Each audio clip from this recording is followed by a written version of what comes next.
Sean Sumner, also known as Shawnee Boy 335, is one of the most creative and prolific team builders of our time. The man behind the curtain, Sean has been behind some of the most powerful teams this regulation, including the powerful Smeargle and Calyrex Shadow teams that have led to many challenging matches for players abound. Sean has recently gotten 51st in the Pokemon Showdown Best of 3 ladder, a very impressive feat to say the least. A great player and a great guy to talk to. Ladies and gentlemen, please welcome Sean Sumner. Sean, what's up, dude? How's it going? Yeah, I'm good. How are you?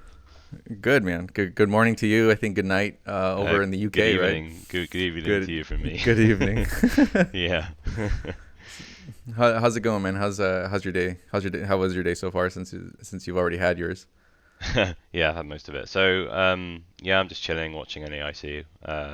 Yeah, NAC is happening like right now, like as we're making this now. podcast. I think they're playing round 3 like right this second. Yeah. So I have to catch So up. as any predictions in this podcast will definitely come true. We'll see when it hits live, man. Yeah, we'll see. So so tell me about who you are, man. Sean Sumner. Who is Sean Sumner? Okay, who is Sean? So in a Pokemon context, I got into Pokemon as a kid. Red, blue, yellow. The first games I had on the Game Boy Color. I remember seeing like an advert in my local magazine that said like Game Boy Color with Pokemon Yellow, like £99, like 99 GBP, which is like I don't know how many US dollars that is, but I remember that vividly in my head. And then I asked my mum for it, and she bought it for me, and then I got into Pokemon ever since. In terms of competitive, I used to play singles OU Gen 4. So that's when I got started properly in Pokemon and like what EV spreads are, what natures do, abilities, properly knowing what they are and that kind of stuff. And being part of like, toxic stall battles and stealth rock and all that fun entry hazard stuff. Yeah. So that was mostly how I got into it. In terms of VGC, I attended one tournament in 2012 as a young one. But didn't really play, to be honest. I kind of just did 1 or 2 rounds and kind of panicked and You're like, I can't do this competition, man. yeah, It's too much pressure. Yeah, it was just too much. And instead, I hung out with my friends instead, and we enjoyed the event. And then after that, I didn't really play any until last October, so 2023. My inspiration is probably Wolf Glick, as it is for a lot of people in terms of watching his videos, how he does in regionals and tournaments and stuff like that.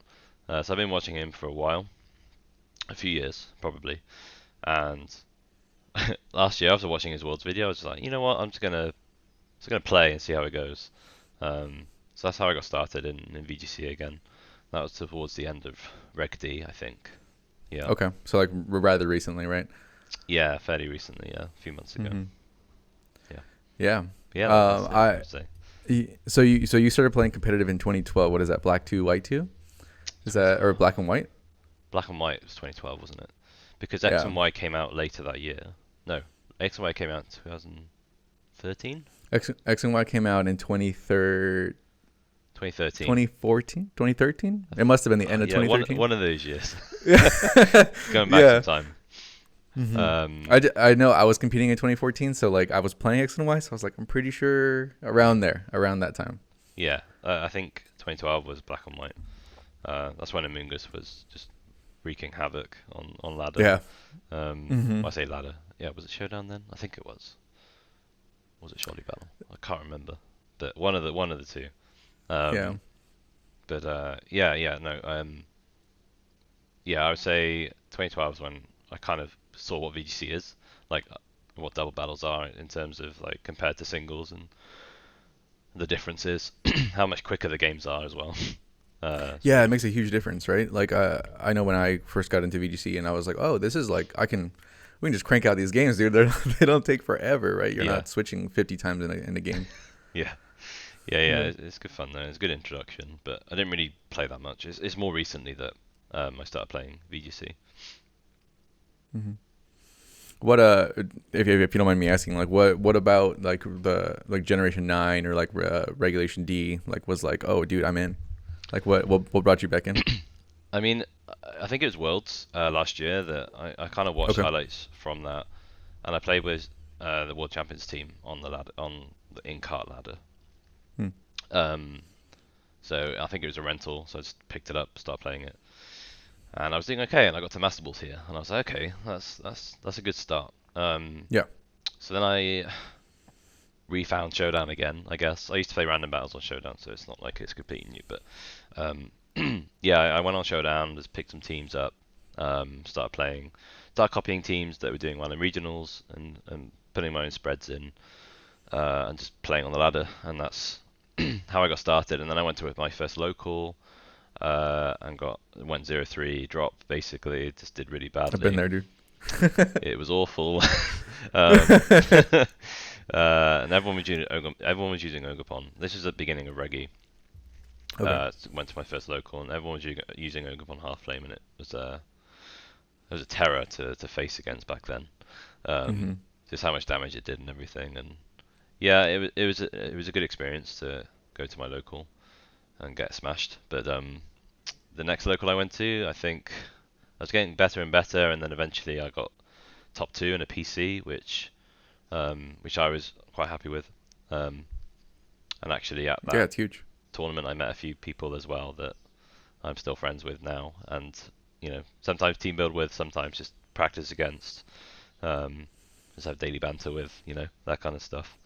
Yeah, Um, man. But building that kind of community is huge, right? Like having friends. I know when I was competing, we had like a collegiate team. It was like a thing. Like in my college, we had like a little like group of maybe 20 of us that would just like go to regionals together. We'd compete together. We play against each other, like build teams, and really be able to have that kind of resource to like test and yeah, just analyze the data that's getting fed to you all the time, right? Because like trying to play this game by yourself, like doing it completely in a vacuum, just there's not enough hours in the day yeah, to fully understand like what's going on, right? So like, I mean, you're talking about like you're playing on Showdown. I noticed that like when we first got to talking, dude, like you were getting 51 on the Showdown best of three ladder, like that's insane. Like thank you, I'm gonna do a run here where I try to get to 500. Top like number 51 is nuts, thank you, man. nuts, and just to show the people like what that looks like, man. Like I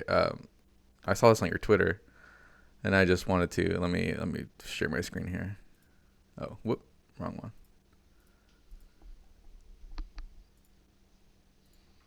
We'll pull up your Twitter here just to show like what that looks like, right? Like best three ladder.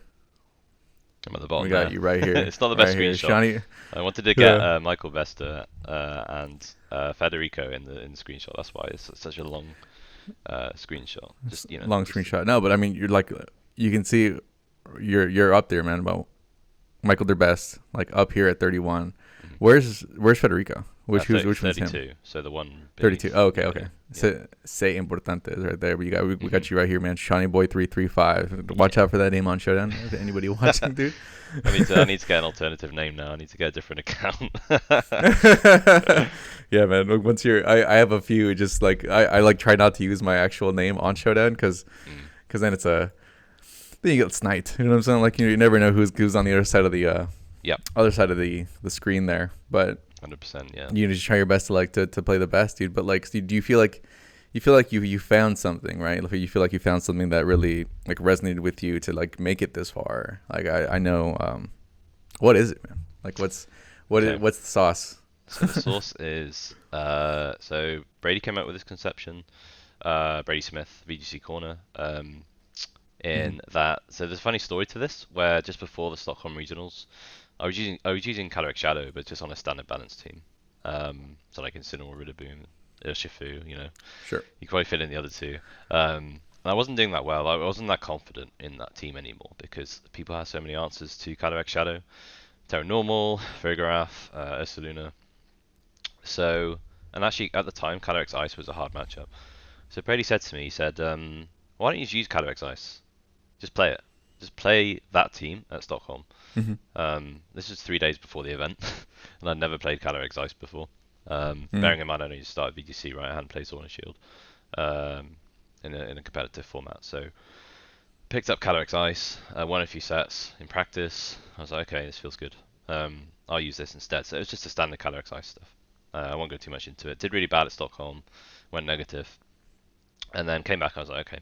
So just before this event, on the very last night, or the last evening before the event, Brady said, well, we're being too honest with Calyrex Shadow. Like, we can use something different. Something like Smeargle, right? And I was like, I'm not sure about that, dude. Like, a day before, like, I don't have enough time. So I just didn't pick that up. But when I came back from Stockholm, I started playing Smeargle. Fast Smeargle, so really fast. Okay. Well, it's not really fast, but it's faster than most Fake Out users in the meta right now. Right. And it can learn any move, right? So Mm-hmm. my set was Fake Out, Spore, Wide Guard, Follow Me. Wide Guard's really good right now. That's why Pelipper's like pretty good, as well as a Yeah, Weather it's like Setter. top 12 in Solid Weather usage, Setter's right? good. Like, yeah. It is actually not in NAIC. It's not right now, but Okay. I think it's dropped a bit. But yeah, anyway. So Smeargle's really good at Fake Out. It has a sash, so it's really really annoying to get rid of. And it's mind games with Follow Me or Wide Guard. Like what's the Smeargle gonna do here? Or was he just gonna put one of my Pokemon to sleep, right? So it's a massive threat on the field. So if you lead that with Calyrex, you can get a free nasty plot off most games, and just start powering up your Calyrex and then sweep in the end game. Because Smeargle's such a threat, even though it's kind of a funny little. I don't even know what creature it is. And it's really weak I think it's a defensively. dog. I don't know what it is. Some artist thing. Yeah. With his paintbrush tail. But aside from his looks, he's actually very strong because he can survive a Terra Water Surging Strikes from an Urshifu at Terra Grass if you EV it correctly. Oh, with Terra. Okay, with Terra Grass, I was like, Yeah, if whoa. you Terra Grass, it's Terra Grass is Yeah. Smeargle. So Hmm. in some situations, you do Terra Grass turn 1, and you bait the Choice Scarf Surging Strikes from the Urshifu, and then you just KO back with Calyrex. Or to get a lot of damage on the board with your Calyrex. Because Scarf Urshifu is outspeeding your Calyrex, right? So yeah, you have Fake Out, you have Follow Me, you have Wide Guard Sport. It's just a good Pokemon, and people don't realize how good it is. I think people are starting to realize now, because at Bologna people were using Decorate Smeargle. I think Wolfie Click played Decorate Smeargle in a tournament and released a video on that a few weeks before. So yeah, I've been playing Smeargle on the ladder for a good while with a bulky Calyrex Shadow. Hmm. So the first team I took to a tournament was. I was going to send you a link to it. Sure. Yeah, I'll pull it up. So this is the Terra Ghost version. But I would say you can run Terra Ghost or Grass. It just depends what you need it for, right? All right, so we're seeing Incineroar with the safety goggles, Terra Balance. Ghost. Yeah. Instant Ursh Rillaboom. Yeah. Pretty Yeah, pretty balance standard apart from set. Oh, you do have Protect on Rillaboom. That's different. Yeah, it's Miracle Sea because Raging Bolt's got the AV, the Assault Vest. Hmm. Okay. Um, Okay. Yeah, so the Yeah, Smeargle at the Raging bottom Bolt. there is the main instigator, the main protagonist of this team, I guess. Hmm. Because you lead it in most games. Because you have so many moves that just cause so much pressure instantly. The opponent has to react to that. And because you have Sash, they can't. The only thing that kills it is Urshifu. That's why I changed Terra to Grass. And yeah, Mian Chao's a bit annoying because it's faster than you, so it can Fake Out on turn 1 if you send that Smeargle turn 1.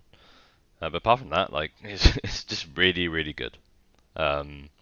This team in particular struggled with Kyogre and Miraidon. Even though we Yeah. have the Rillaboom, Miraidon just does so much damage into almost everything. There was kind of a struggle. Like just having Rillaboom isn't an answer to Miraidon.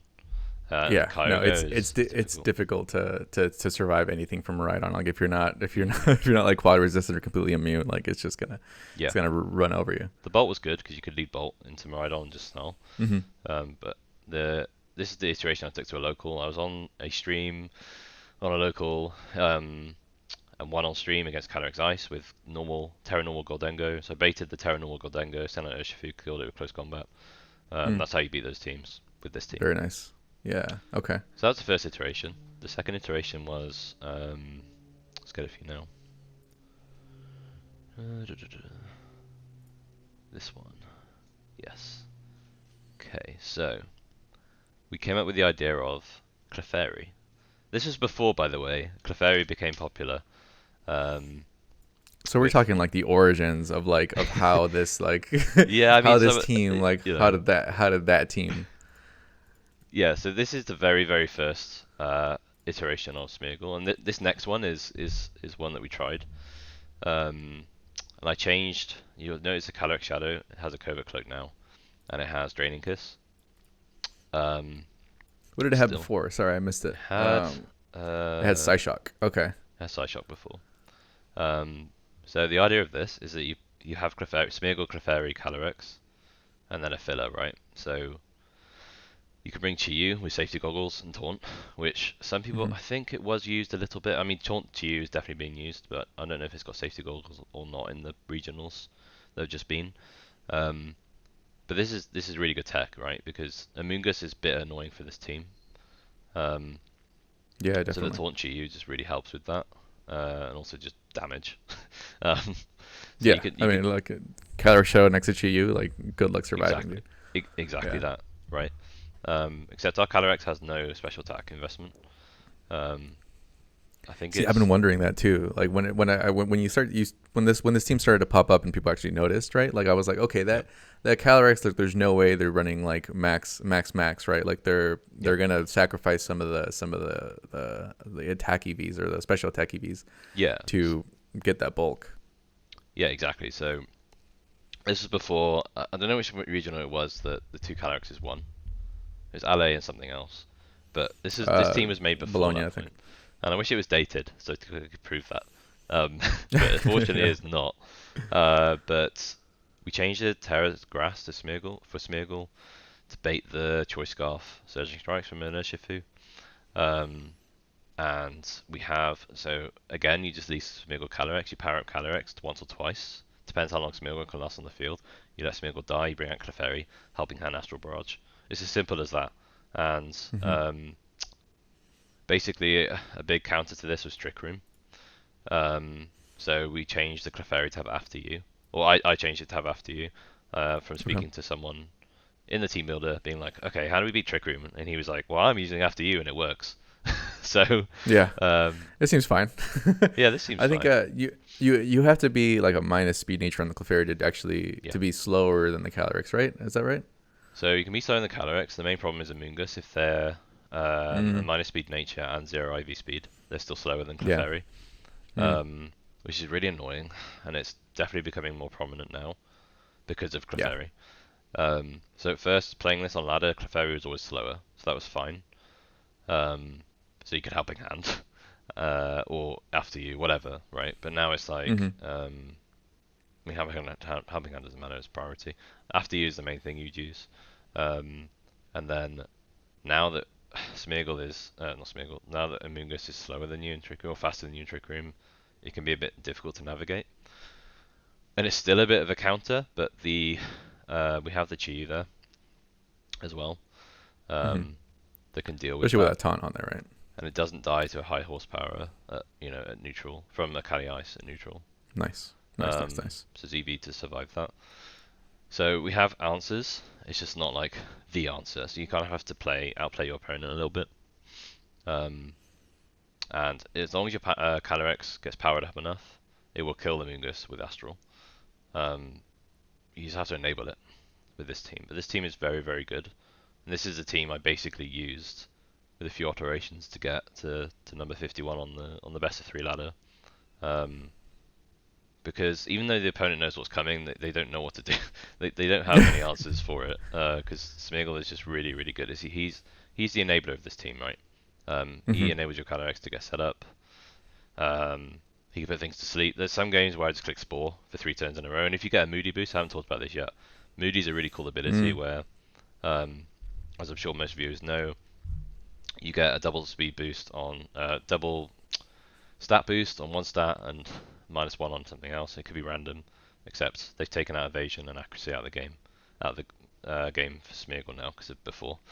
We won't talk about Smeargle Dark Void before, but No, man, that's exactly what I was gonna say. I was like, dude, like the fact that Smeargle isn't absolutely everywhere, like I was triggered when I saw Smeargle was coming back. I was like, no way, dude, no way am I gonna play Dark Void Smeargle all over again. I was like, maybe I'm out, but it's not. You can't put it on the Smeargle, right? Like it's no, Dark Void's it not. can't learn Dark Void, and I think is it 50% accurate now or something? I don't know what the nerf actually was. All I heard was you can't do Dark Void Smeargle, and I was like, okay, all right, I'm still in, Yeah, dude, no, you can't learn it because I now. wasn't about to go against that. So it learns every move in the game with an asterisk because it can't learn Dark Void. And it did get also nerfed to like, I think it's 50% accurate. But Yikes. Spore's good, especially if you get a moody boost, speed, because you outspeed pretty much Hmm. everything apart from booster, flutter main, that's in meta right now. I mean, there will be other stuff that might outspeed it outside of Tailwind, Hmm. but booster flutter main was the main thing to worry about.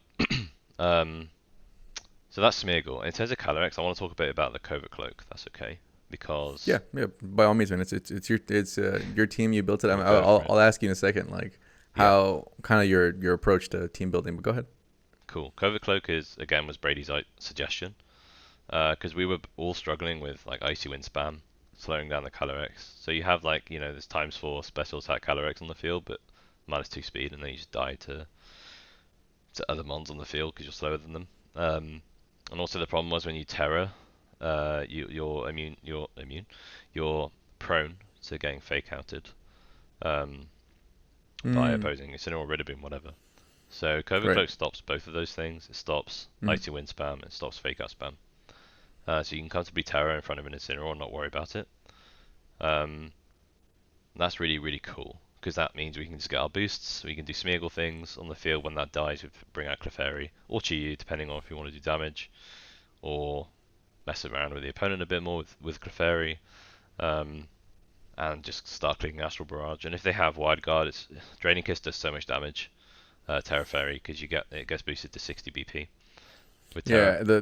The healing always gets me on the draining kiss. Like Hmm. I can deal with the damage. It's the healing that always Hmm. gets me. It's like as things back to full. Like, are you serious? Yeah, it's a 75% heal, Yeah. which is really, really good. Because like I think at times 2 Draining Kiss does like half to Fergarath um, on this set, which Wow. is really, really cool. Yeah. Ursaluna's a different story. You have to kind of deal with that in a different way. Mm-hmm. Because it will OHKO you with, you know, if it's the A physical blood moon or Ursaluna, something, Blood right? Moon, or Blood Moon, the special one, or Facade with the other one. So that's Oh why yeah, we if you're have, if you're already turret, right? Yeah, yeah, yeah, yeah. exactly. I So get what you're saying. that's why we have Clef. Helps with Trick Room a lot, and Friend Guard is a really good ability. And I think Yeah. Montana picked up on this, and that's why he essentially won LA. Is it LA? I think it was LA. Yeah, it With was those LA. duos. But no one's picked up on Smeargle yet, apart from our team building group. Which is why I'm hoping, fingers crossed, it does well at NIC this weekend. And I'm hoping we get to see it on stream, honestly. I'm sure we will, man. There's no way that like this seems like crazy good tech. I'm excited to see. I'm excited to see, like you said, like there's people at NAAC right now that are running this team, Yeah, or some iteration of it, right? And so I'm excited to see like how it actually performs. yeah, It seems really strong. Um, yeah. that's Um, something that like you mentioned, right? The when I started like laddering and seeing like, okay, like people started to speed creep with the Incineroar, and I was like, okay, what's actually faster? How fast do we actually need to get with our fake outs, right? And Smeargle's just faster than Incin. It's much faster than Rillaboom too at max speed or something like that. Unless the Rillaboom is jolly for some reason. Yes. Yeah, yeah, yeah. Yep. It's faster than Rillaboom.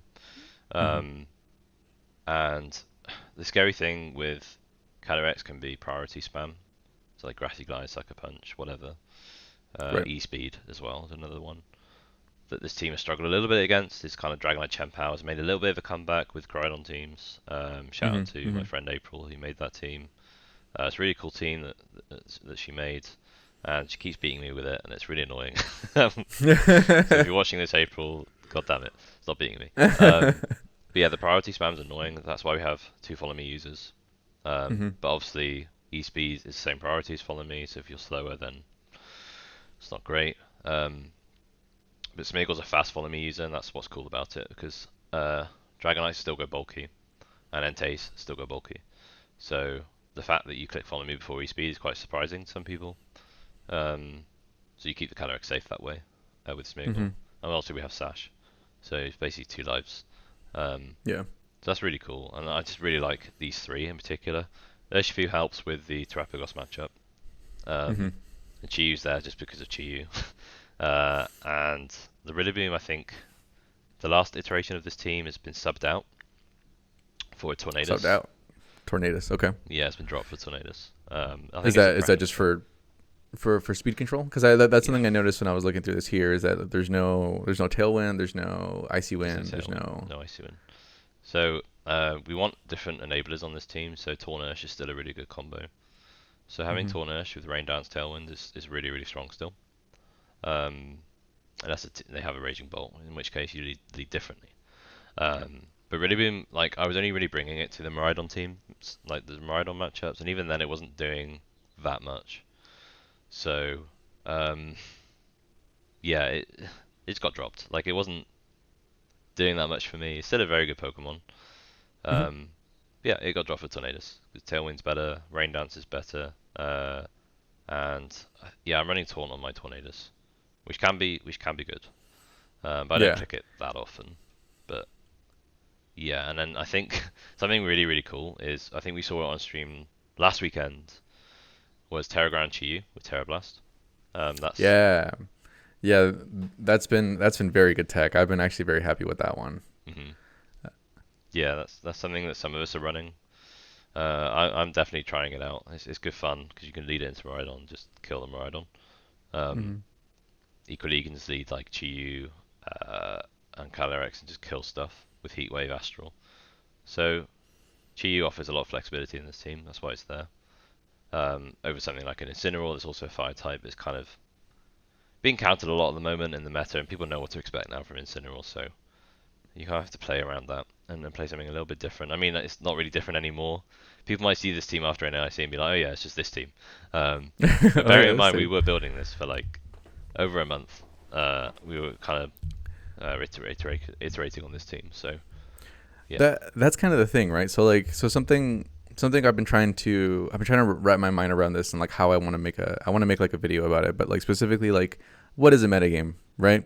People talk about how like people were over preparing for Caloric Shadow at the very beginning of Regulation G. They were like, dude, I'm not losing to this horse, right? Like I'm bringing my Tinglu, I'm bringing my Instant, I'm bringing like three dark types. Like we're just not gonna lose to Caloric Shadow. And so for a while, it was people were sleeping on it, right? yep, And Terapagos was winning, and or I guess it didn't win, right? But like Miraidon, Terapagos, like these other restricteds were performing a lot better than the Caloric Shadow until it finally came back. And I think like it just took a little bit of time for people to see, okay, how are we going to actually break it this generation? Because one Pokemon doesn't win a game. Like it doesn't, right? Like that's something I know people were really afraid when they saw Regulation G is like single restricted. Calyrex Shadow is going to be everywhere. It's going to be unstoppable. There's nothing to stop it. And it's like, no, man, like Generation 9 compared to previous generations, and I made a video about this, but like Generation 9 has been very very good about balancing its Pokemon, and you can see just how many restricteds have been performing well. Zamazenta, Terapagos, Koraidon. Like who saw the Zamazenta coming? Right? Like who saw that was gonna be the one. Zacian almost took LA.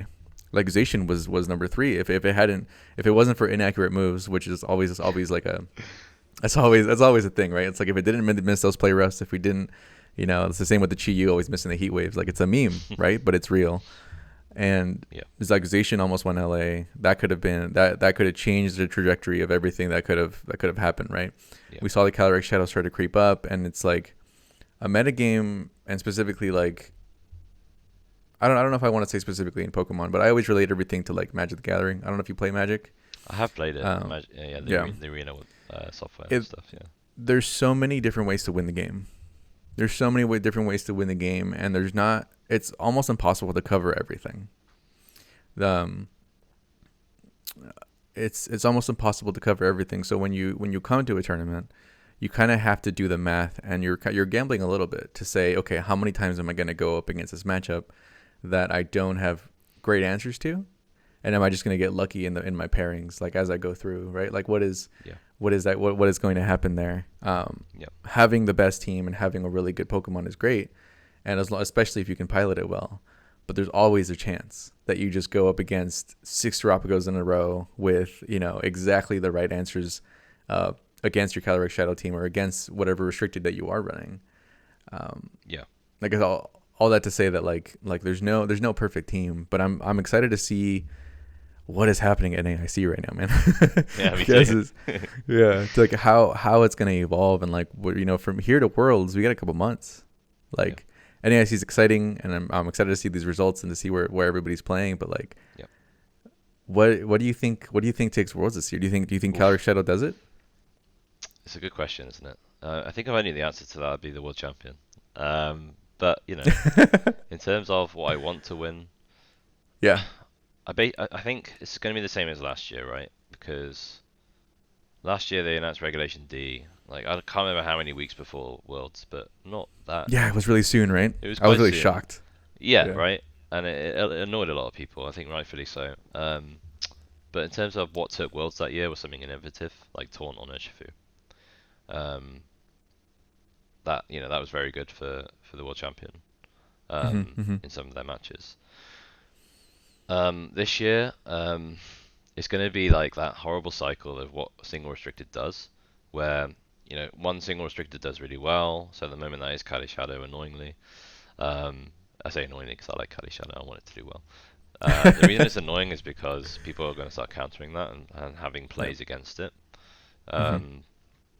And NEIC is going to dictate a lot of, because it's the last official tournament before Worlds, it's going to dictate going into Worlds like what people are going to build against, in my opinion. So let's say Terapagos wins this, NAIC.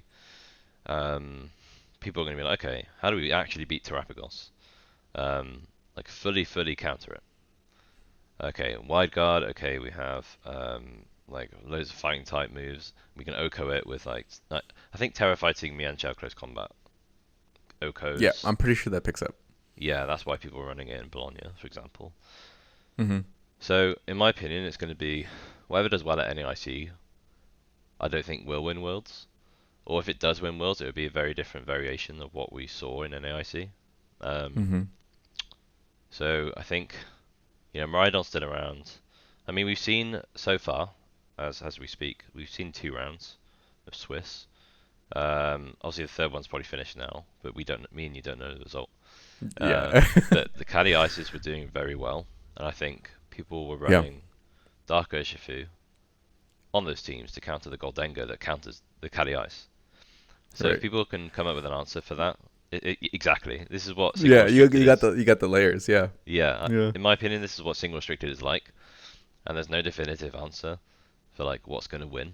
But I think whoever gets on top of the meta the best and calls what's going to come to Worlds and counter that, then they have a very good chance. But in terms of what restricted that would be, I hope it's Kali Shadow. I really like Kali Shadow.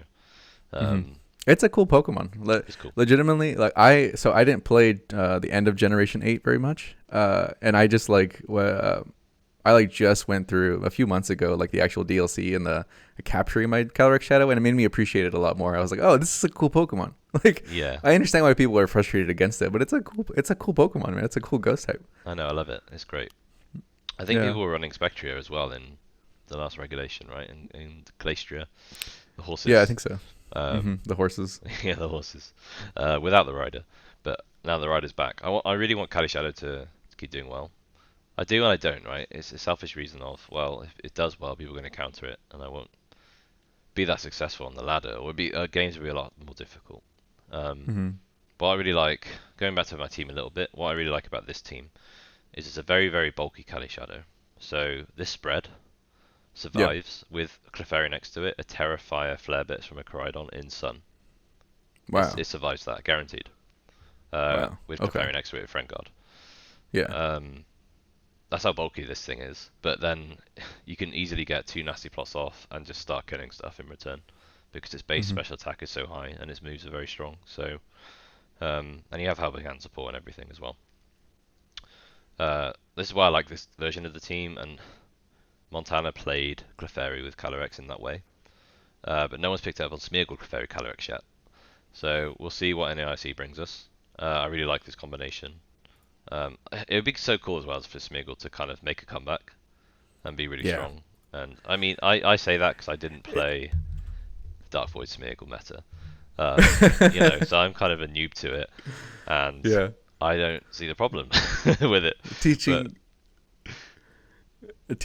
Pokemon Zoomers about Smeargle and how good it actually is. Yeah, I know the stories. Yeah, man, it was such a nightmare. But I I do you think it's a good thing? Do you think it's a good thing for like single restricted meta, right? So we're talking about like making the calls and the layers. Like, do you think do you think that's actually like a good thing for a metagame? Just kind of curious what your opinion is on that. No. No. So I don't like this um, regulation set as much as RegF because Hmm. RegF was very varied. Like you could play almost anything that had decent base stats and had a team around built around it. So for example, we obviously saw the Japan Balance team, which is like the Raging Bolt Carmine stuff, which is what I was playing. Yeah. Hmm. RegF, yeah, people will say it's boring and slow, but like it won games, so why would you not play it? Um, and it had counters as well. So we saw Nils Dunlop with their team in the UIC win against it with Triku and Porygon, uh, and Amoonguss and stuff, right? So Hmm. I liked Regaf more because it was more like varied. Like it wouldn't be the same restricted, like not restricted, but it wouldn't be the same team winning every week. Obviously there's a high percentage. Like the Raging Bolt team was very good. Um, but in terms of like restricted, it's like okay, Miraidon's good. Let's counter that. Okay, Miraidon's not winning anymore. What's winning? Okay, it's Calyrex. Let's counter that now. And I don't like that because it means you have to stay very, very on top of the meta game. And going Hmm. into Worlds, if I was doing Worlds, I'd be stressing out right now because there's no Yeah. official tournaments that we know of in July yet. Hmm. I think they're announcing this weekend what they're doing with that, like when the next season's officially starting, right? Um, Hmm. but you're not, your only practice really is against friends and on the ladder, so Right. there's no official capacity where you can actually practice. So going into Worlds, it's kind of like it feels similar to me to last year where people don't have a clue really what's going to do well or not. I just Hmm. don't like that. I'd rather have, if it was me, I'd rather have the same regulation for a bit longer. Um, Yeah. but not, and to get rid of single restrictors altogether because I don't think it like offers that much. Um, even though I've had fun with this because Smeagol's funny to use. Um, Yeah. but like I think it's frustrated a lot of people this regulation, and I can see Hmm. why. Yeah, I can definitely see why. And I think if they got rid of single restricted in total and just went to double, I think people would be much happier. And I think I'd rather that too. Even though I've never played in a double restricted meta game, like I look forward to when we do get it. Yeah. The last like double restricted meta game that we had, right? I think was 2016. Was that when? No, no, no. I No, guess I Sword and guess Shield had. 2022, right? Sword and Shield Yeah, had. yeah. Sword and Shield had it. I guess I just have nightmares of double restricted because of that, right? So like, um, I remember like Primal Kyogre and Groudon and just turning off your moves, like they just turned off your water and fire attacks. Just didn't work with them on the battlefield. Yeah. And so I'm looking for. Do you think they switch the regulation on us before Worlds? You think that'll happen? Have they actually announced what the regulation will be for Worlds yet? Have they said it's Reg G or? I think they have. I I think they have. I think so because I You think think they've so? said Regulation G ends on August 31st. Okay, So so it's like right after Worlds. yeah, so I think it's pretty much I think it's confirmed. Um, Hmm. but if it's Definitely not, keeping people my on their bad. But toes. I'm pretty sure it is confirmed, and I think that that will be the regulation for Worlds. Yeah. Yeah. So with the talks of just like okay the layers of team building, right? Like how do you Yeah. what's your kind of your approach to like building teams right now, or like in general, like how is it that you build your teams that you feel like have really good success? So I say that ever since Brady said to me Smeagol Calyrex could be good, and I was like, no, that sounds really bad. It's been stuck in my head ever since, and just playing the two together.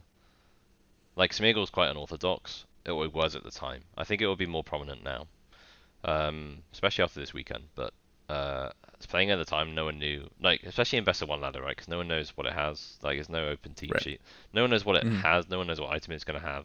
Moody is a really cool ability because if you get the double speed boost, you just kind of win the game with Spore. Yeah. Um, and Calyrex just keeps doing Calyrex things.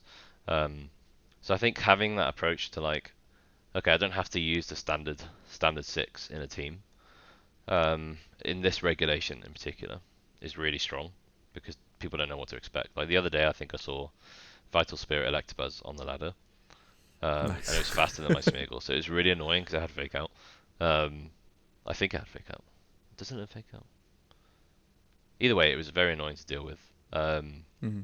And that's cool, right? Like I think this regulation is enabling those kind of things to exist.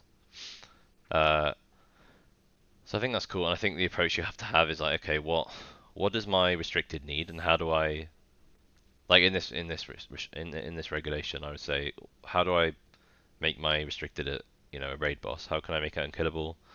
How can I Hmm. support it the best? How can I enable it to be better than the other restricted on the other side of the field, and kill things faster than the other restricted, right? So against Terapagos, for example, you're not going to kill Terapagos with Kali Shadow, but what you are going to do is kill its partners faster than it will kill Hmm. your partners.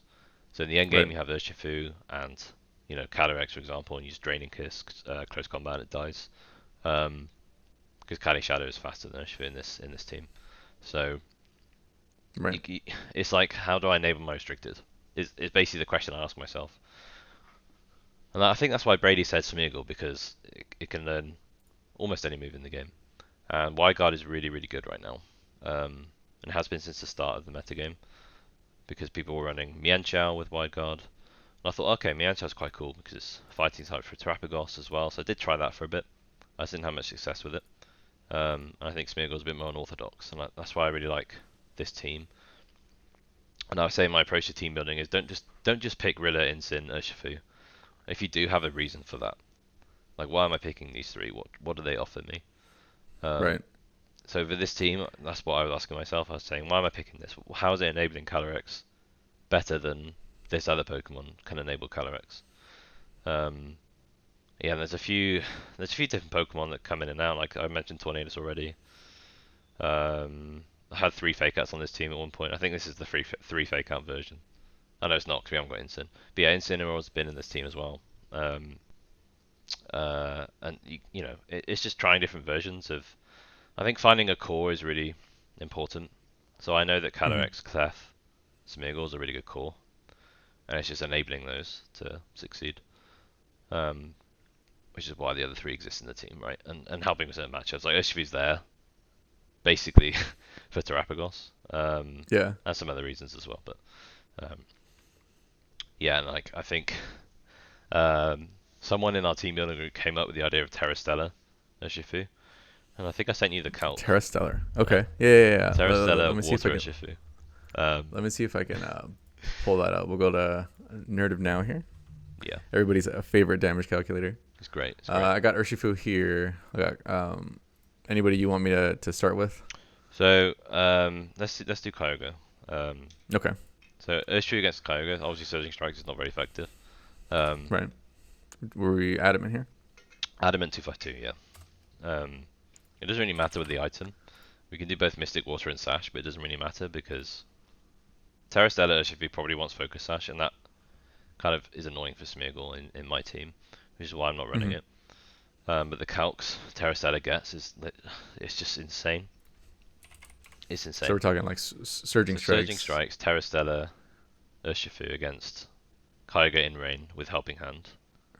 with helping So you hand. have Clef next to your Urshifu. So helping hand, surging strikes, Terrastellar. Yeah, Holy cow, dude! yeah, that's a that's almost a guaranteed pretty one hit much, KO. pretty much. And if you have Mystic That's Water, it's insane. always a KO. But yeah, you wouldn't expect that, Wow. right? No, not at all. What in the world? Because I think Terra Water Mystic. Surging Holy does cow. like, to most Kyogres, it's like just over half, I would say, if it's HP bar. So the fact this Yeah. kills is insane. Even Um, without the Terrastellar, like you got a pretty good shot. It's kind of 50-50, but like a yeah, little bit better. Like that's a coin flip.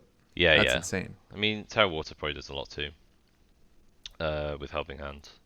Um, Wow, dude.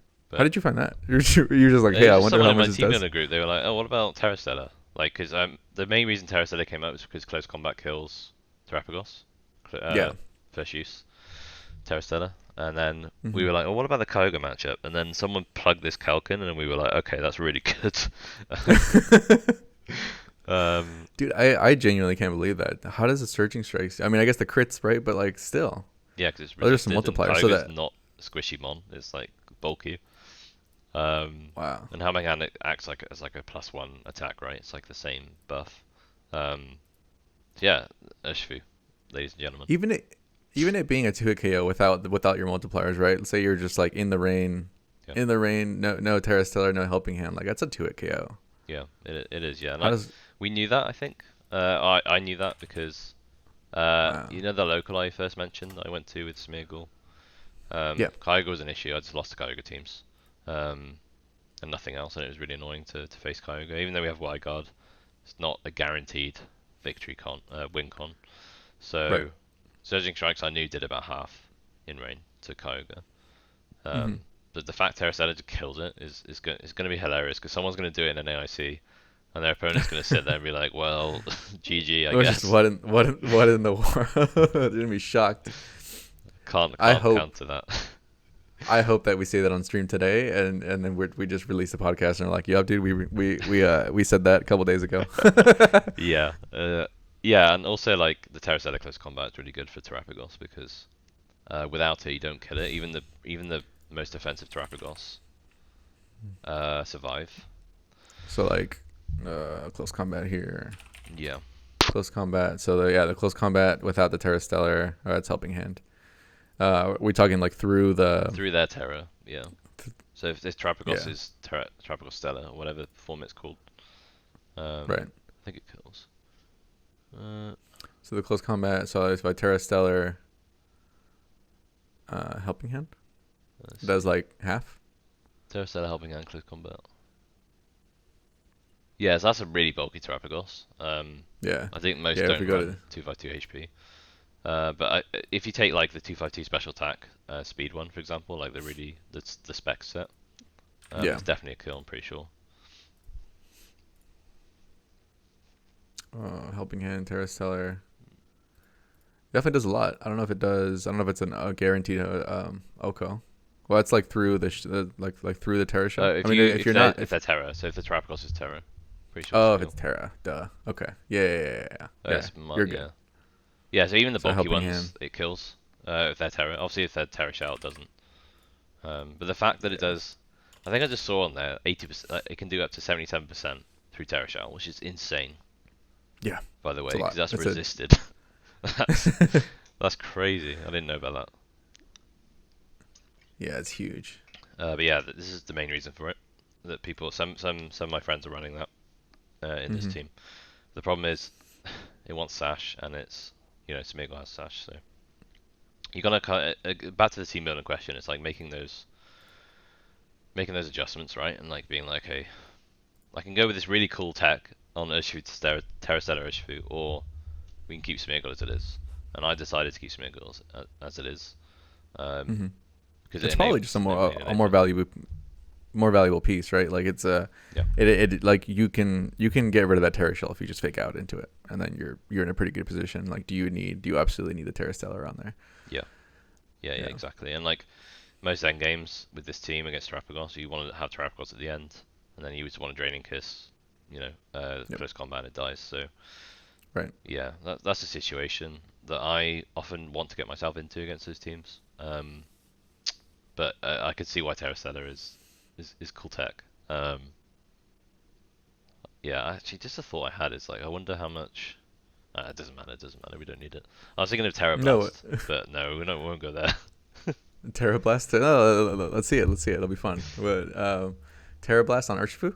Yeah, when it's Terra, you have Terra Blast. I mean, we don't need it on Terraform. I don't really know what we'd need that on. Maybe Miraidon or something. If Miraidon's Terra Electric, and we're like under Tailwind, and we outspeed it. Terra Stellar Terra Right Blast. on. Does it kill a Terra Electric Miraidon or something? It does like half, I think, with like a Terra Blast. I mean, with the close combat, you're doing a hell of a lot. Is the if you Terra the Miraidon, how much does it do? Almost there. Guaranteed Right, Oko, Terra. right? Guaranteed Oko. Oh yeah. Yeah, cool. But to be honest, that might be overkill because close combat might just kill it anyway. But yeah, first use close combat. But it's just fun things like this, right? It's not restricting yourself to being like, okay, Incinerate have been really good. I'll have to put them in my team. Because Yeah, you can't. I've been in that trap. So Yeah, you definitely can't autopilot. right? Like when you're building a team, you can't sit here and just autopilot instant Villa Ursh and just be like, yeah, I'll win every game. Exactly. That's just not quite like you're playing your opponent. Like you're not playing this like battle simulator where it's like rock paper scissors. Like you're always still playing your opponent, and you have to be able to be prepared for those kinds of things. Yep. Like what is it? What is it? What's my? You're the team builder, right? Well, what is it that you can reliably be like, okay, can I get this guy in this position to where my win condition is better than his win condition? Exactly. And it's like, Yeah. if you know the answer to that, and you have the skills to navigate to that position, then you're a good player and you're a good team builder. At the end of the day, I've been in that situation where I've not felt very inspired, right? So I've just taken a team that I've seen do well in the regional and just play on that, and I'm like, okay, this is really cool. And then obviously I take it to a regional. So like a classic example of this is the Stockholm one I was talking about. I took the Calyrex Ice team to that Yeah. regional. I mean, it was Mhm. still a good team at that time because my friend got top, number 18, so not quite top 16 in that tournament with the exact same team as me. So we went over matchup prep together and everything, but I ended up 4-5, right? And it was like, okay, well, it's because I didn't know how to use the team and I didn't build the team, so Yep. I played it worse than I could have. And with this team, like, it might not be the best team in existence, but I know how to play it, and I know how to play against most matchups with it. Um, Hmm. so it's just about being creative, and especially in this regulation. I think you need to be open-minded. Especially in this regulation. Yeah, for sure. I do think that for as frustrating as it might be, being able to have that creativity in this regulation is like really, really cool. Like there's always like two schools of thought, right? Like am I able like every team is just Calyrex Shadow and blah blah blah, but it's like no, dude, you're not trying hard enough. Like build the team that you can be confident piloting, right? Yeah. Yeah. What is I guess like since we're kind of on the topic, like what is it like that you what is like your philosophy when it comes to like playing and improving in the game, right? Like when we're talking about team building, but like as far as like in the game or maybe outside the game, things that help you kind of Mm. prep or mentally prepare there. It's a really good question. There's a few things I do. So often, if I'm preparing for a big tournament, like a regional, I get up the PASRS Excel spreadsheet thing. I can't remember what it is called officially, um, but it's a thing where you can upload your replays and you put in your Okay. Yeah, yeah, yeah. list, and you can watch replays back, and it kind of gives you good data analysis on like what teams you're losing against, etc. And you can add notes to each game, each replay to be like, okay, what did I do wrong here? What could I have done to win? I use that tool a lot, and I think people, if Hmm. they're not using it, should use it, even though it feels like a lot of effort. You need to be a computer at the end of the day to do that. You need to have tabs open. Um, so I would recommend doing that, reviewing replays, and if you struggle Hmm. against certain matchups, even though it sucks to be like, I need to play against this matchup, but I can't be bothered because I'll just lose. That's the wrong mindset to have again. So the reason I say that is because I've been in that place where I'm like, I can't be bothered to play against this matchup. I'll lose, and I'll just dodge it, Just right? Skill diff, yeah, but just immediately forfeit. It's like no, I'm good. yeah, like on the day if I get it, fine. But it's more that going into that tournament, you need to prep against the bad matchups. Hmm. Um, to get your friends to play Miraidon against you. It's like, okay, how do I beat this Miraidon team? Get them to run different lines. Tell them what to play. Like, tell them what to do on turn one. So like, you're gonna click fake out, and they're gonna swap in for a graph. And like, what position does that put you in? Um, and talk about it with them. Be like, okay, well, this action resulted in this result. How can I change that next time? Hmm. And what's the best result, whether you swap it for a graph or not, right? What is the best thing to do with my Smeargle in this situation? Um, it's those kind of answers. If you can just autopilot that on a regional day, you're going to do very well. And we do see it, right? Um, we see players lock in their moves almost instantaneously on stream. Um, Hmm. like not just turn one. I'm talking about like turn 3, 4, 5. They just lock in Right. instantaneously because they know their lines. They know exactly how to play against this team because they've had a lot of practice. So I would say do those Well, things. that's actually something that's not an observation that I've had, but that's actually you're right though. You're just like, oh, I know how to. Okay. Yeah, You're like you're gonna click fake out, and then I'm gonna volt switch, and then I'm gonna yeah. right. Like, yeah. Like we saw it earlier, right? I think uh, Geo had Whimsicott on the field. and Justin just used Trick Room with Calyrex. So Justin was probably like, okay, Whimsicott's threatening an Encore. I can switch out to Amoonguss on this slot and Volt Switch with my Iron Hands on the other slot and bring Calyrex back in. Done, right? That's a line that they've worked Yep. out, and they Yeah. just clicked it and did it. Sure, it wasn't that simple, but it's things And like people that. watching You are like, notice "Whoa, those. ballsy!" Right? Like Yeah. people watching are just like, "Wow, I can't believe he like really went for the Trick Room in front of the Encore." But it's like, no, he's like 3 turns ahead of you, bro. Yeah, exactly. And like that match in particular showed that, and Hmm. it's just practice. Like having those practice matches against like Miraidon or Koraidon or Terapagos, whatever, will really help you in my opinion, it will help you do well, be more prepared. Um, Yeah. so I say, instead of just grinding ladder endlessly and being like, I need to play game after game after game, it's not necessarily what you should do, or what you need to do. It's more getting that matchup practice against certain, I guess in this regulation, certain restricteds, and seeing how you fare up against those and what lines you can take, Hmm. and what lines they can take against you. Yeah. Yeah. It People compare VGC to chess all the time, right? And when you talk about that, like seeing like 3 turns ahead or like knowing my lines and being able to like instantly do that, it reminds me of like people playing speed chess, right? Mm. There's like VGC is not quite as deterministic as chess. Like chess will usually end in a draw or unless somebody makes a mistake. Um, but knowing your lines, like chess has all these openers that have like names, like the Klokov whatever, right? Like the this opener, blah blah blah. Like the those are people will study those lines and know exactly what to do 3 turns ahead, and they can just kind of see it. And seeing the skill set, dude, like you and I've been playing for 10 plus years, right? And just like seeing that skill set be developed over that amount of time has just been insane for me specifically. Like when I was first playing, like we were children. We were children trying to like figure out this game and like trying to seeing that it was obviously complex and it was something that was mentally interesting and like really stimulating, right? But seeing it get to this kind of level where the skill ceiling is just increasing every day, it feels like. Yeah. Is I almost wish it was a more like deterministic game where you could like you could call something like a Wolfie opener or something like that, right? Like you lead. What's like I feel like if you like, what would you name a Incineroar Amoonguss opener, right? Like let's like it's classic. You're gonna fake out Spore, and then what are you gonna do? Sleep clap opener, where you fake out sleep Spore. clap, right? Like it's just like there's things like that. Like I think like we're like on the cusp, dude. Like it's been insane to see it. Yeah. Where VGC has come like as an esport. Like we're like it's.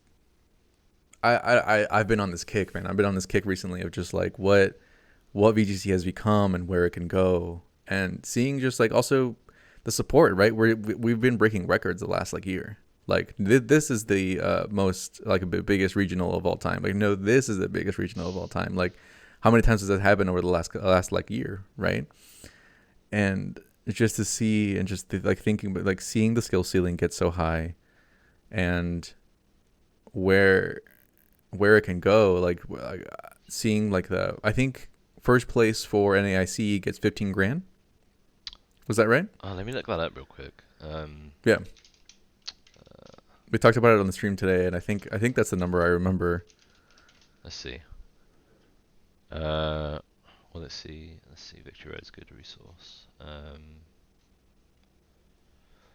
Where's the prizes? Okay, yeah, surprises. Where is it? Come on.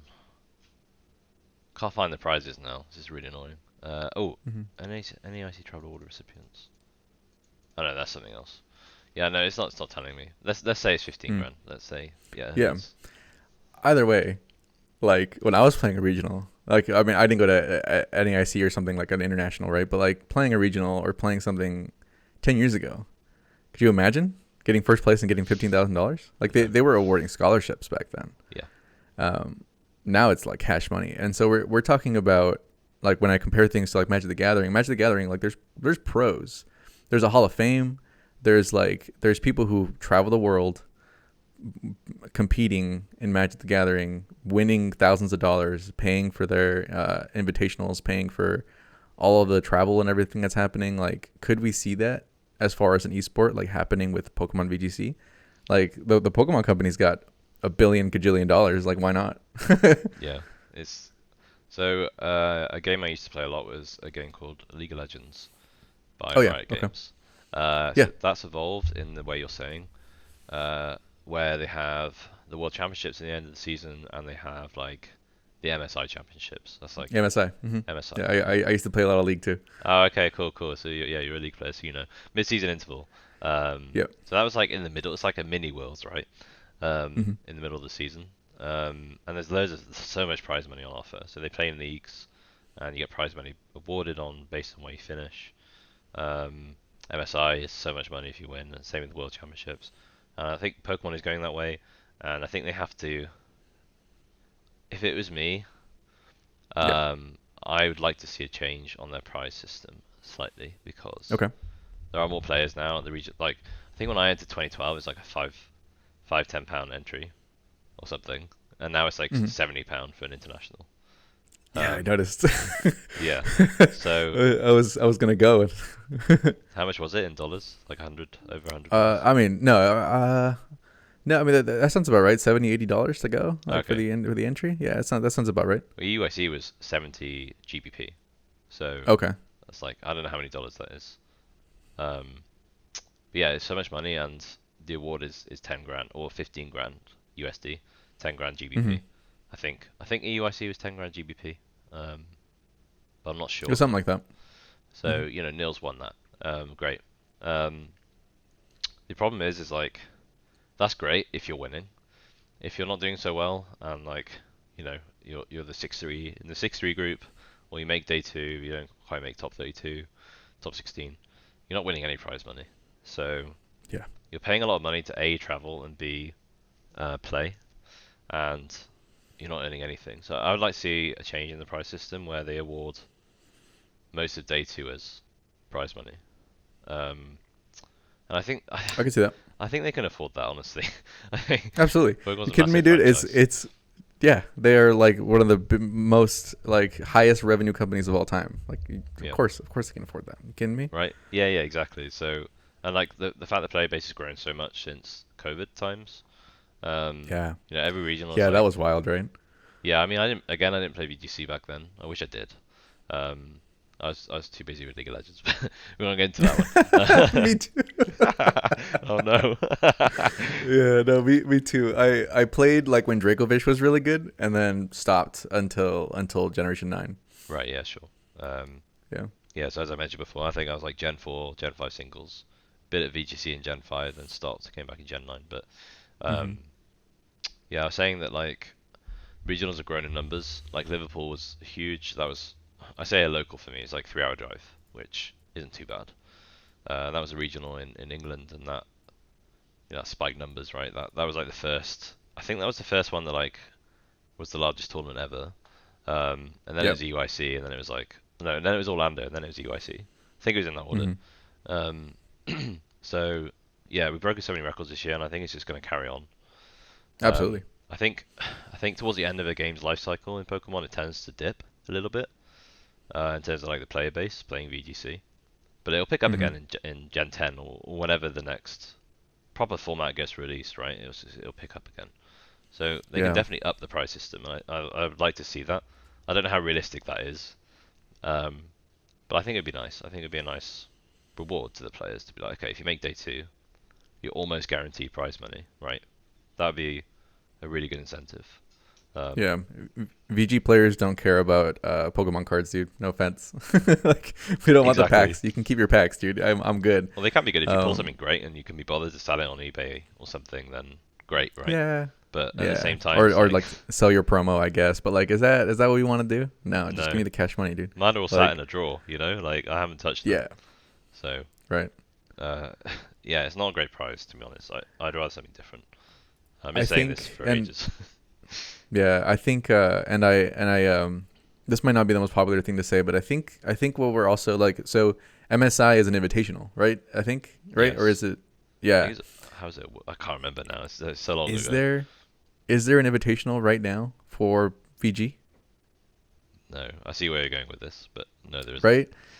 I think if we're gonna like if you I don't know what the qualifier would be, right? If you day two, you can come to this invitational or something, or a certain amount of championship points or something, you can come to this invitational. But like, Mm. there's I think that would just help a lot with prize money for one. Like you could maybe like when your travel to the invitational, and that's some of the things that I think is missing from the VGC circuit is just like invitational tournaments. Obviously, like you said, the prize money changing, and just like if we're gonna take this game seriously as an esport, which I think we should, I think we absolutely should, right? It could rival a lot of other games. Yeah. Then we got to treat it as such. And like, it's weird though because Pokemon is such a like it's a kids game, but like, It's definitely is it, not. dude? Like, come on. Like, you and I are both 30 years old here talking about Yeah. a game that we've been playing our entire lives. Like, it's not. I mean, yes, there's always children in it because it appeals to that. Yeah. But I don't know how. I have no idea how Pokemon, as a business, moves on from being for children to being like a legitimate esport that like people in their 20s and 30s and potentially 40s are playing. Yep. That are and they're taking very very seriously, right? Like players like Rally Factura. Yes. Like I'm pretty sure that guy like travels internationally to go to tournaments. Like I mean, people do all the time, right? Like Wolf Glick went to EUIC and got like top 16. Yeah. Like there's people that are out here having to get revenue from other ways instead of just like being a pro VGC player, being in a Hall of Fame. Like Magic has Hall of Fame, so Hall of Famers are, I think, always have an invitation to Worlds or to the Invitationals or something. They always have an invitation. Right, So like if okay. you're a Hall of Famer, which dude, you could I can name you 5 Hall of Famers in VGC right now, right? Like Same. those guys can just come to EUIC or NAIC for free. And like if you think you're good enough at the game, dude, beat them, right? You're gonna have to do it anyway. If you want to compete in this kind of game, you're gonna have to beat Wolf Glick. You're gonna have to beat Rally Factura. You're gonna have to beat all these guys. Yep. It might not be the most popular thing to say, right? People want to like be like, no, well, that's not fair. And it's like, well, you're gonna have to beat them anyway if you think that you have a chance at Worlds. Yeah, you need to beat them anyway in a tournament, and I mean, I'm not sure if I agree with the whole free invite thing. Just Sure. because I think it wouldn't appeal to the masses in terms of like, well, that's annoying. Like, you know, Yeah. I still have to pay $70 or whatever. But Mm. I do think there should be a system in place where it rewards. I mean, there's already that system in place where the top 16 or whatever get an automatic invite. They still have to pay, but they get an invite to Right. UIC and To AIC. Worlds, right? But no, Oh, okay. To well, NAIC, UIC. yeah, in terms of like, so the tickets get released like a day earlier for those that are like Mm. in contention for those top 16. So they guarantee a spot. Excuse me.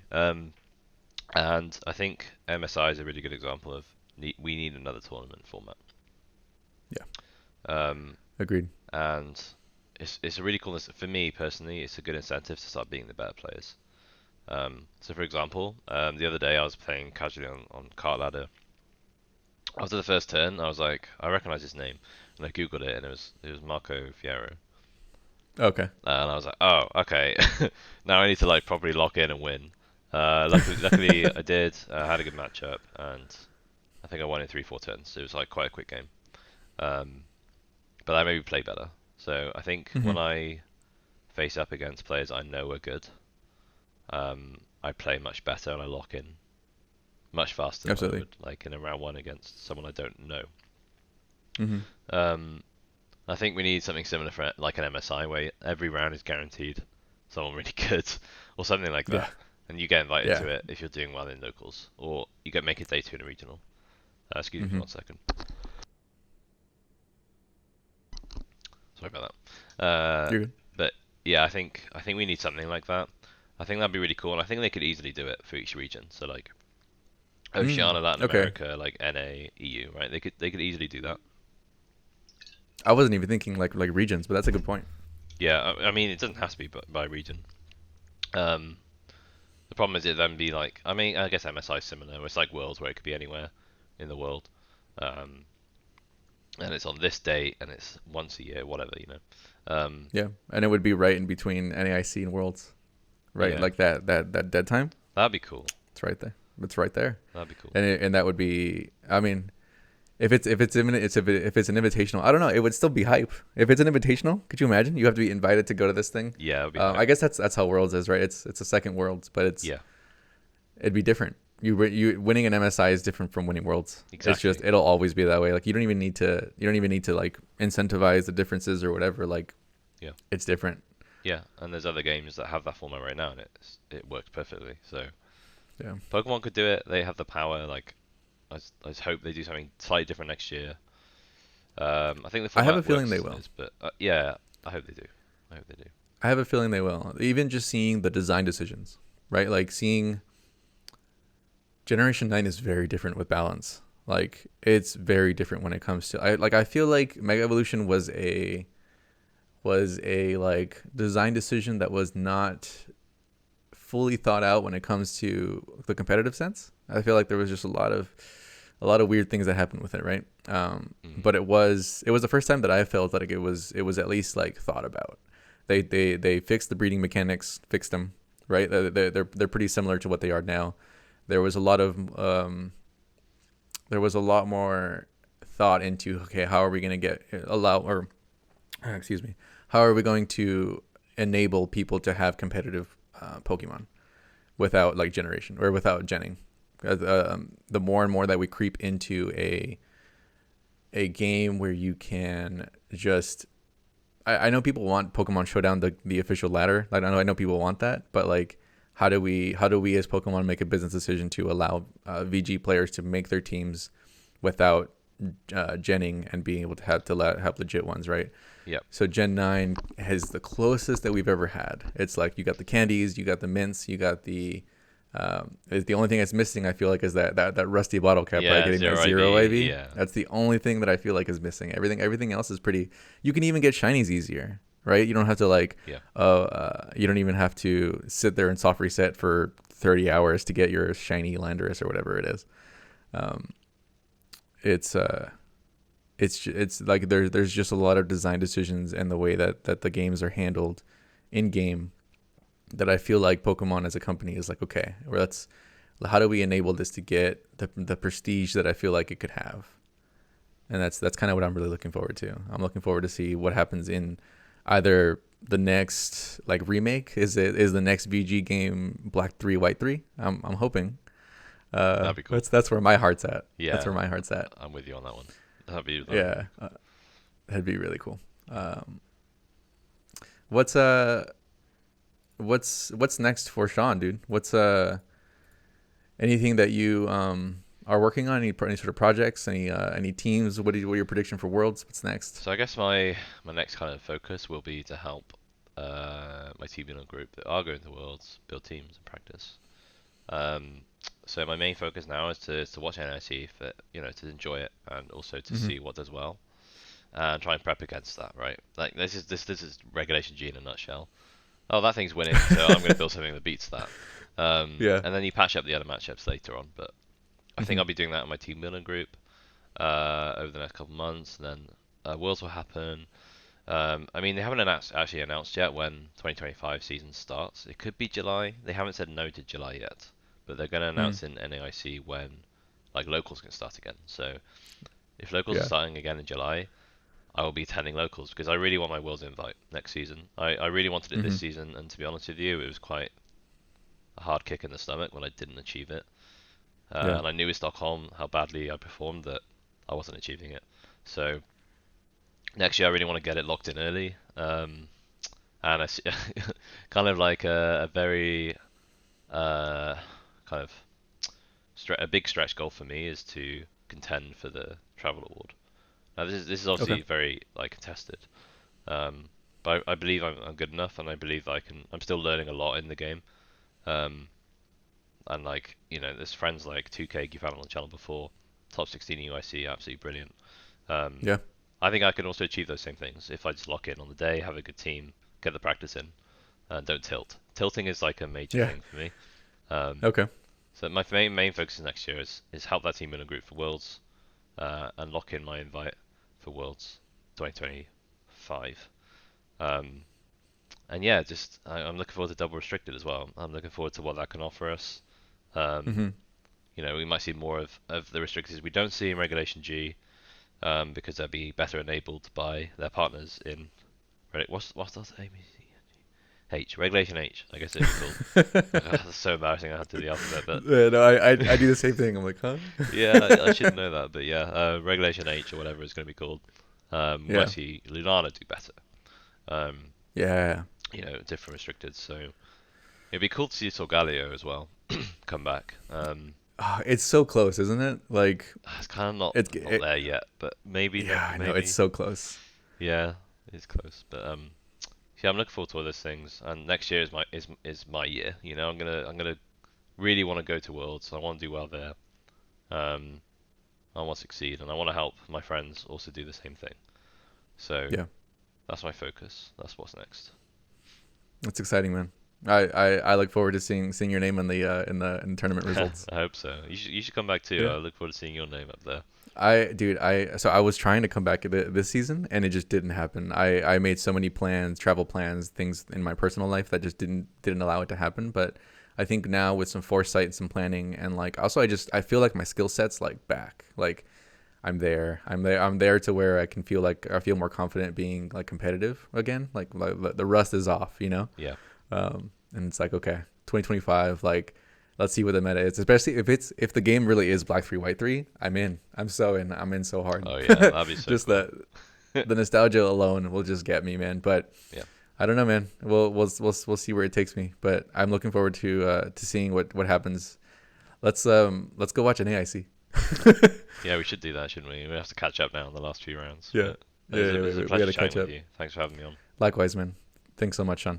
You have a good one. Cheers, you And too. and thank you everybody for tuning in to the Fake Out podcast. This will come out right after an AIC, so anything we say, if it ends up winning an AIC, you saw it here. All right. Thanks, man. You have a good one. Thanks, you too.